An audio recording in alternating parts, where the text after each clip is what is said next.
Hi అండి, నమస్తే. ఇవాళ వీడియోలో పాతకాలం నాటి చింతకాయ పచ్చి పులుసు రెసిపీని అయితే షేర్ చేయబోతున్నాను. ప్రాసెస్ అయితే చాలా సింపుల్గా ఉంటుంది. ఈ పచ్చి పులుసుని అయితే నార్మల్గా తిన్నా బాగుంటుంది, లేదు నాన్ వెజ్ ఇష్టపడే వాళ్ళైతే చికెన్ ఫ్రైతో కలిపి తిన్నారంటే సూపర్గా ఉంటుంది. డెఫినెట్గా ట్రై చేసేయండి. ముందుగా అయితే చింతకాయలు తీసుకోవాలి. 10-12 వరకు చింతకాయలు తీసుకొని శుభ్రంగా ఇలా వాటర్లో వేసుకొని 2 సార్లు క్లీన్ చేసేసుకోవాలి. 2 సార్లు కడిగి తీసుకున్న తర్వాత ఫ్రెష్ వాటర్ యాడ్ చేసేసుకోవాలి. ఇప్పుడు ఒక టమాటో తీసుకొని 4 ముక్కలుగా కట్ చేసుకొని అయితే వేసుకొని ఇక్కడ మనం చింతకాయలు టమాటోని ఉడకనివ్వాలండి. ఉప్పు అయితే వేయద్దు. ఉప్పు వేస్తే కనుక చింతకాయలు టమాటోలో ఉన్న పులుపు అనేది కొంచెం తగ్గుతుంది. సో ఉప్పు వేయకుండా ఉడికించుకోవాలి. ఇక్కడ చూస్తున్నారు కదా, చక్కగా మ్యాష్ అయిపోయినాయి అనమాట. ఈ విధంగా ఉడికిపోతే సరిపోతుంది. ఇప్పుడు స్టవ్ ఆఫ్ చేసి పక్కన పెట్టేసి చల్లారనివ్వండి. ఇక్కడ చల్లారిన తర్వాత చింతపండు టమాటో నుంచి మనమైతే రసంని సపరేట్ చేయాలి. ఒక గ్లాస్ వాటర్ యాడ్ చేయండి. చిన్న గ్లాస్ వాటర్ సరిపోతుంది. వాటర్ యాడ్ చేసుకున్న తర్వాత ఈ విధంగా కలుపుకుంటూ రసం అయితే కంప్లీట్గా సపరేట్ చేసి ఇంకొక బౌల్లోకి అయితే తీసేసుకోండి.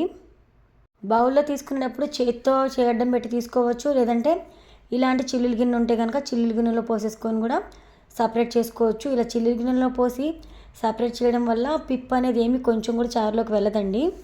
ఇప్పుడు పచ్చి పులుసుకు సరిపడా అంతా ఉప్పు అయితే వేసేసుకొని చిన్న టేబుల్ స్పూన్ కారం అయితే యాడ్ చేసుకోండి. ఉప్పు కారాలు అడ్జస్ట్ చేసుకున్న తర్వాత చిన్న బెల్లం ముక్క అయితే యాడ్ చేసుకోండి. టేస్ట్ కోసం యాడ్ చేస్తున్నాం. చాలా బాగుంటుంది బెల్లం ముక్క యాడ్ చేస్తే.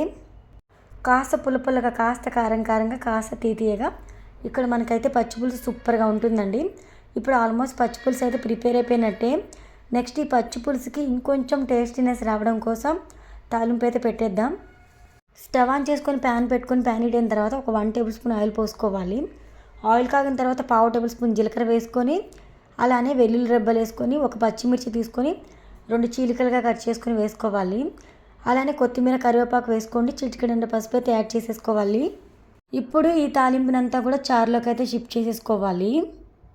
ఈ పచ్చి పులుసులోకి ఉల్లిపాయలు ఉంటే ఇంకా సూపర్గా ఉంటుంది. సో పచ్చి ఉల్లిపాయలు కట్ చేసుకొని వేసేసుకోవాలి. ఉల్లిపాయలు కట్ చేసుకున్న తర్వాత నేను ఇంకొక బౌల్లోకి అయితే షిఫ్ట్ చేసేసుకున్నాను. మీరు ఉల్లిపాయలు కట్ చేసుకున్న తర్వాత పచ్చి పులుసుని అంతా మిక్స్ అయ్యేలాగా ఒకసారి కలిపేసుకొని వేడి అన్నంతో తినండి. సూపర్గా ఉంటుంది. పాతకాలం పద్ధతిలో పచ్చి పులుసు ఎలా చేయాలో చూశారు కదా, అది కూడా చింతకాయలతో. టేస్ట్ డిఫరెంట్గా ఉంటుంది, సూపర్ టేస్టీగా ఉంటుంది. ట్రై చేసేయండి. మరి నేను చేసిన ఈ చింతకాయ పచ్చి పులుసు రెసిపీ మీకు నచ్చితే వీడియోకి లైక్ ఇవ్వండి. అలానే మీ ఫ్రెండ్స్కి, రిలేటివ్స్కి కూడా షేర్ చేసేయండి. ఇలాంటి మరెన్నో టేస్టీ రెసిపీస్ కోసం ఛానల్ని సబ్స్క్రైబ్ చేసుకోండి.